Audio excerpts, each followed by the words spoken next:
आप सभी को मेरा नमस्कार। आज मैं आप सभी के समक्ष कार्तिक मास की संकष्टी चतुर्थी व्रत कथा प्रस्तुत कर रही हूँ।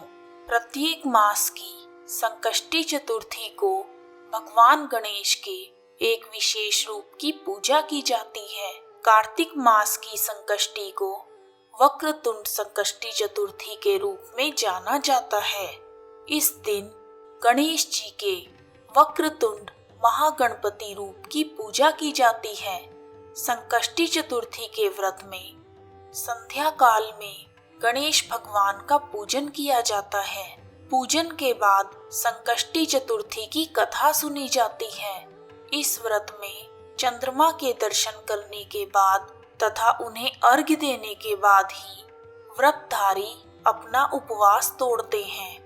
गणेश भगवान को इष्ट देवता के रूप में पूजने वाले हर महीने कृष्ण पक्ष की चतुर्थी को गणेश जी का व्रत करते हैं। इस व्रत को संकष्टी चतुर्थी का व्रत कहा जाता है।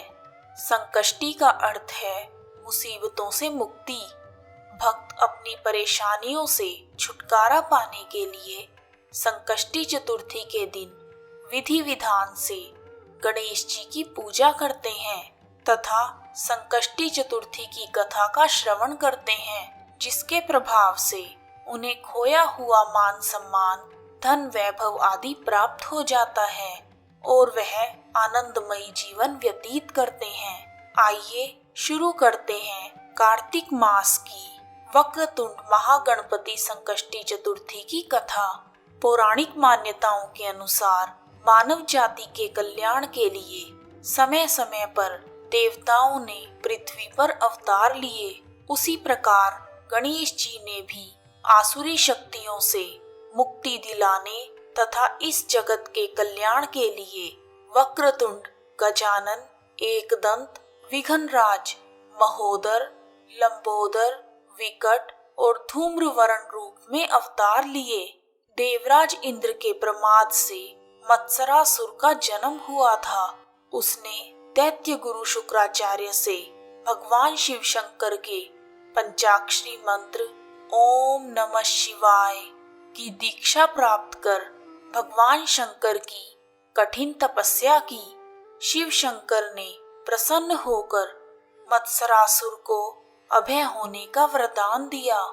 वरदान प्राप्त करके जब मत्सरासुर वापस लौटा तब शुक्राचार्य ने उसे दैत्यों का राजा बना दिया। दैत्य मंत्रियों ने शक्तिशाली मत्सरासुर को विश्व विजय की सलाह दी। अपनी शक्ति और पद के अहंकार से चूर मत्सरासुर ने अपनी विशाल सेना के साथ सभी देशों पर आक्रमण कर दिया। कोई भी राजा शक्तिशाली मत्सरासुर के सामने टिक नहीं पाया।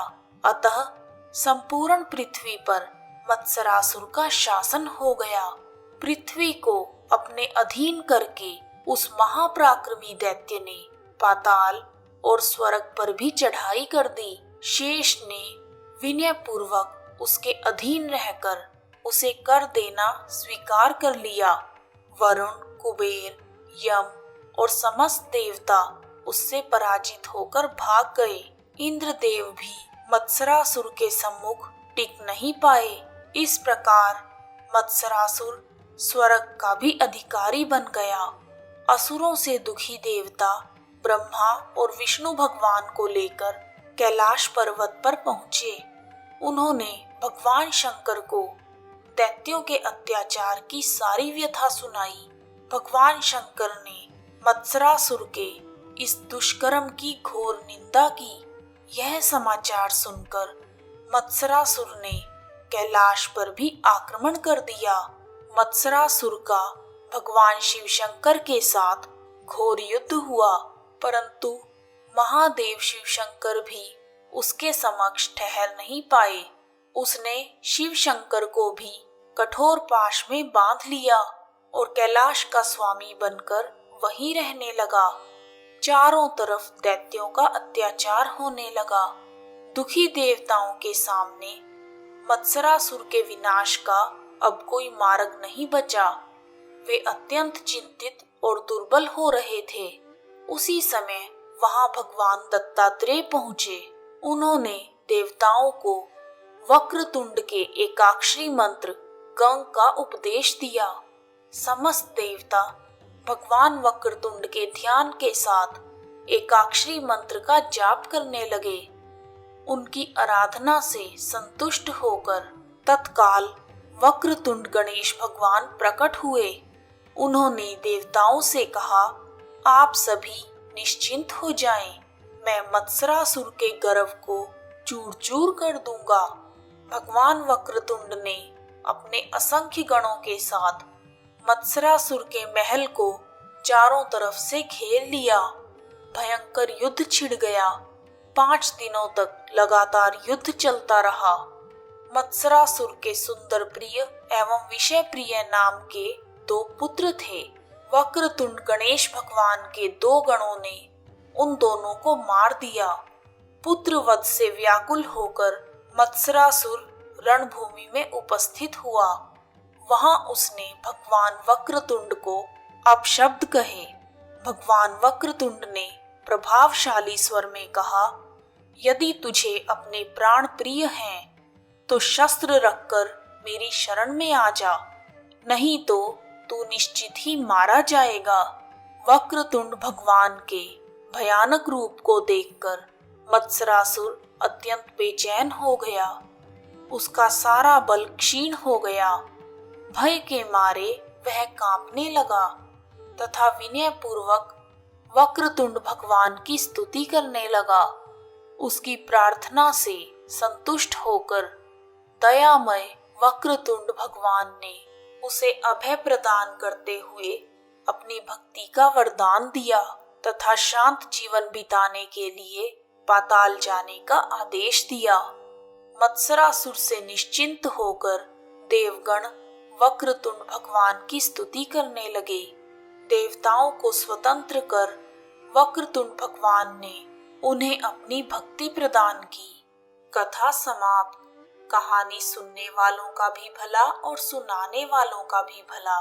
श्री कृष्ण भगवान ने वक्रतुंड संकष्टी चतुर्थी व्रत की महिमा बताते हुए पांडु पुत्र युधिष्ठिर से कहा, एक समय दैत्यों का राजा वृत्तासुर था, जो देवराज इंद्र व उनकी सेना पर आक्रमण करता रहता था।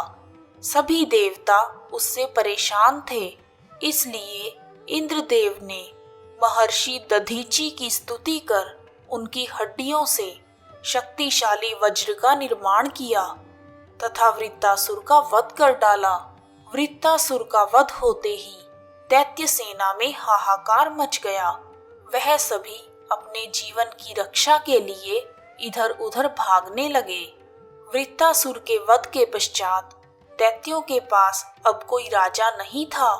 सभी दैत्य धरती पर अपना जीवन बचाने के लिए छिपने लगे, लेकिन देवतागण उनको ढूंढ ढूंढ कर मार रहे थे। इसलिए सभी दैत्यों ने समुद्र के नीचे छिपने का विचार किया ताकि देवता उन्हें ढूंढ ना पाएं। यह सोचकर सभी दैत्य समुद्र की गहराइयों में जाकर छिप गए। दैत्यों के समुद्र में छिपे होने के कारण देवताओं को उन्हें ढूंढने में समस्या आ रही थी। समुद्र विशाल होने के साथ साथ बहुत गहरा भी था और साथ ही पानी के अंदर देखा नहीं जा सकता था। इसलिए देवतागण दैत्यों का वध करने में असमर्थ थे। साथ ही दैत्य रात्रि में समुद्र से बाहर निकलकर ऋषि मुनियों पर आक्रमण करके उन्हें खा जाते थे, जिस कारण देवताओं की शक्ति क्षीण हो रही थी। दैत्यों के छल से परेशान होकर सभी देवता भगवान विष्णु जी के पास गए और उनसे मदद की गुहार की। भगवान विष्णु ने कहा, दैत्यों को तभी मारा जा सकता है जब समुद्र का जल सूख जाए। इसके लिए उन्होंने उपाय सुझाया कि पृथ्वी पर ही अगस्त्य मुनि नाम का एक महान तपस्वी है, जो अपनी शक्ति से समुद्र के जल को पीकर सुखा सकते हैं।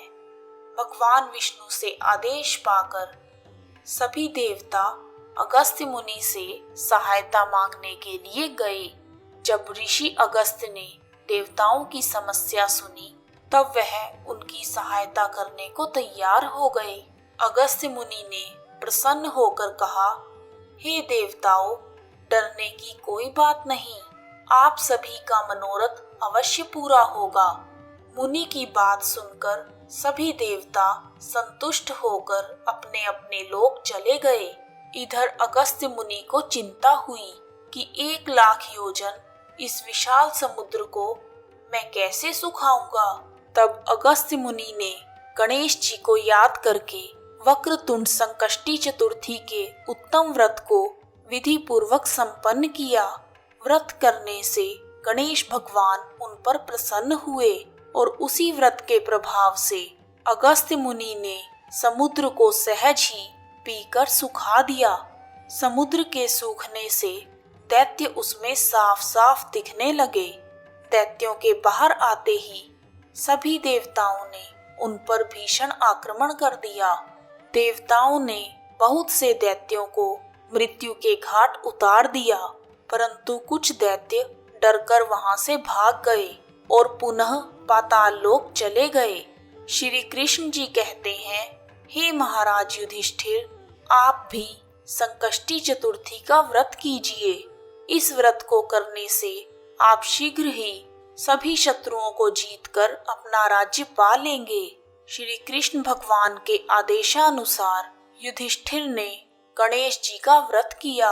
व्रत के प्रभाव से युधिष्ठिर शत्रुओं को जीतकर अखंड राज्य के स्वामी बने। कथा समाप्त। कहानी सुनने वालों का भी भला और सुनाने वालों का भी भला। जय श्री गणेश भगवान।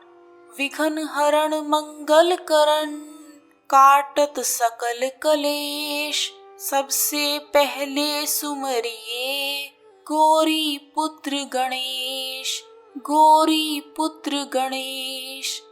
जय श्री गणेश। यदि आपको वीडियो पसंद आया है तो कमेंट बॉक्स में जय श्री गणेश भगवान लिखना ना भूलें। आप सभी का हार्दिक धन्यवाद।